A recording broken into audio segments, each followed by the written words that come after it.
তারপরেও ইমান নসিব হয় নাই। বোঝা গেল বয়ান আমাকে হেদায়েত দিতে পারে, হেদায়েতের মালিক কে? আল্লাহ। এই বিশ্বাস আর ইমান নিয়ে সামনের কথাটুকু বলবো, পথ চলবো। আমাদেরকে যেন আল্লাহ পাক দয়া করে ইমানদারের তালিকায় যুক্ত থাকার তৌফিক দান। আমিন। বয়ান বেশি সময় কষ্ট করব না, আপনাদেরকে কষ্ট দেব না। গরমে মানুষ অস্থির হয়ে গেছে। আর এক বিশেষ শুক্রিয়া, গতকালকে বৃষ্টি ছিল, গত পরশুর জন্য আবহাওয়া খারাপ ছিল। আল্লাহ পাক আজকে আবহাওয়া সুন্দর করে রাখছেন, আমাদেরকে ফ্রিভাবে সন্ধ্যার ব্যবস্থা করে দিয়েছে। এটাও আল্লাহ পাকের বড় এক নিয়ম।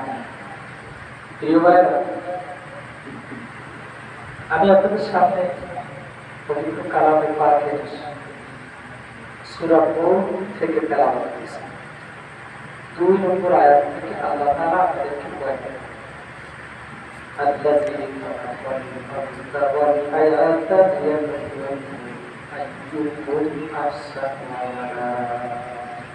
হে দুনিয়ার মানুষেরা, তোমাকে আমি দুনিয়ার জিন্দেগিতে পাঠাইলাম। কেন পাঠাইলাম? লিয়াবলুয়াকুম, পরীক্ষা করার জন্য। কি পরীক্ষা করব? আইয়ুকুম আহসানু আমালা, কে তোমাদের মধ্যে ভালো ভালো কাজ নিয়ে আসতে পারে। সুবহানাল্লাহ বলবেন। কে তোমাদের মধ্যে ভালো কাজ নিয়ে আসতে পারে? ভালো কাজ কে আরবিতে বলে নেক আমল, বাংলায় কয় আপনার নেক আমল, আরবিতে কয় আমলে সলিহ।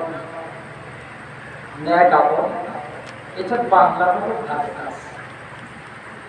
ভালো কাজ কি, এইটার বিবরণ দিতে গেলে অনেক সময় লাগে।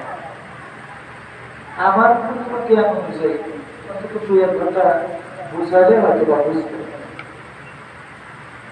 কিন্তু ওলামায়ে কেরাম আরো বড় বড় ব্যাখ্যা দিতে পারে। ভালো কাজ কি এইটা জানতে হলে আপনাকে মাদ্রাসায় পড়তে হবে, দাওরা পাস করতে হবে এমনটা নয়। ভালো কাজ কি কেমনে চেনে, এটা করতে হলে জানতে হলে আপনাকে অ্যাডভোকেট হতে হবে, উকিল হতে হবে, ম্যাজিস্ট্রেট হতে হবে এমনটা নয়। আপনাকে বড় আলেম হতে হবে এমনটাও নয়। ভালো কাজ কি, খারাপ কাজ কি, এটা বোঝার জন্য আল্লাহ পাক আমাদেরকে একটা জিনিস দান করেছেন, তার নাম আকল, তার নাম বুদ্ধি, তার নাম মেধা। এটা আল্লাহ পাকের পক্ষ থেকে সবথেকে বড় দান। আলহামদুলিল্লাহ বলবেন। আলহামদুলিল্লাহ। আপনাদের এখানে আজকে সুন্দর কথা বলতেছি। আপনারা বয়ানের পরে মোনাজাত দিয়ে যাওয়ার সময় বলবেন, নবী সাহেব অনেক সুন্দর বয়ান করছে। এই যে আমাকে সুন্দর বললে, অনেক ভালো, এই আমাকে ভালো বললে আপনাকে দাওরা পাস করতে হয় না, আপনাকে কাবুল পাস করতে হয় না, মাদ্রাসায় পড়তে হয় না। আপনাকে আমাকে ভালো বললেন কি দিয়ে? মেধা দিয়ে বললেন। আপনার মেধায় এতটুকু ধরা পড়ছে যে এই লোকটা এত সুন্দর কথা বলছে, অবশ্যই লোকটা ভালো কথা বলে। ঠিক না? আগামীকালকে সকালবেলা যখন দেখবেন ব্রিজের ঢালে, ওখানে ব্রিজের ঢালে আমি দাঁড়ায় দাঁড়ায় পেশাব করতেছি, এইটা আপনারা দেখছেন। দেখার পরে আপনারা কি বলবেন আমাকে? কথা বলেন খারাপ, কথা বলেন না, দাঁড়ায় পেশাব করতে দেখছেন না, এটা খারাপ। এই যে খারাপ বললেন, সেটাও তো কোনো মাদ্রাসায় পড়তে হয় না। কথা বলে ঠিক? ভালো আর মন্দ বোঝার জন্য কোনো ডক্টরের ডিগ্রি বা শিক্ষিতের ডিগ্রির প্রয়োজন নাই। ভালো আর মন্দ বোঝার মতো জন্মগত ভাবেই এই মাথার মধ্যে একটা ম্যাগনেট দিয়ে দিচ্ছেন। তিনি কে? আল্লাহ। আরো জোরে বলেন আল্লাহ। আরো জোরে বলেন আল্লাহ। এই শুকনার দিনে মানুষের পলাই খেতে গরু সাইরা রাতে রাতারে, মোষ সাইরা রাতে রাতারে মানুষের পলাই খাওয়ানো জায়েজ না হারাম, এ ব্যাপারে আপনারা ভালো জানেন। কথা বলেন, এই ভাষাটা জানেন না আপনারা?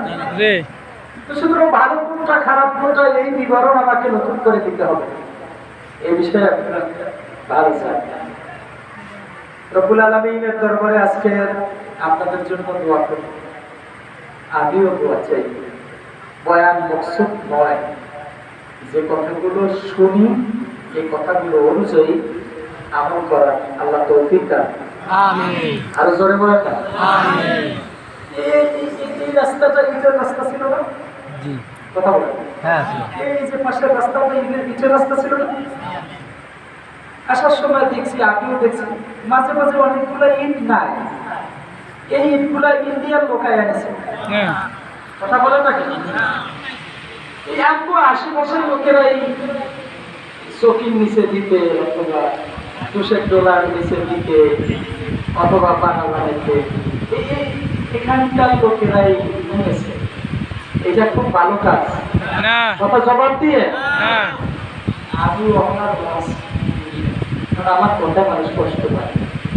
ওয়াজ করে সারা রাত ওয়াজ শোনা করে সকালবেলা যদি কিস্তি দিতে দৌড়ান, এই ওয়াজ শোনায় কি আর এই পাখি বান্ধায় কি আর এই হালত কি হবে কি?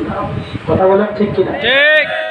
এই জন্য ভালো কাজ করার জন্য আল্লাহ পাক আমাদেরকে নসিহত দিয়েছে।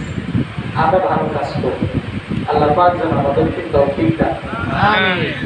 আপনি গুগলে সার্চ দিয়ে দেখেন আজকে বাইরের রাষ্ট্রের মানুষগুলো নীতি আদর্শ মেনেছে। জাপানের পার্লামেন্টের সামনে নেম প্লেটের মধ্যে লেখা আছে, সচিবালয়ের সামনে নেম প্লেটের মধ্যে লেখা আছে, মুহাম্মদ সাল্লাল্লাহু আলাইহি ওয়াসাল্লাম is the greatest leader as a father, as a teacher, as a lawmaker. Japan এই পৃথিবীর মধ্যে একটা উন্নত রাষ্ট্র জাপান, যার নাম শুনলে অন্যান্য দেশের মানুষগুলো ভয়ে বর্তমান। সেই জাপানের মতো দেশের মানুষগুলো আজকে মুহাম্মদ রাসূলুল্লাহর আদর্শ মেনে এত উন্নতির শিখরে তারা স্থান পেয়েছে। জাপানের পার্লামেন্টের লোকদেরকে প্রশ্ন করা হয়েছিল যে আপনাদের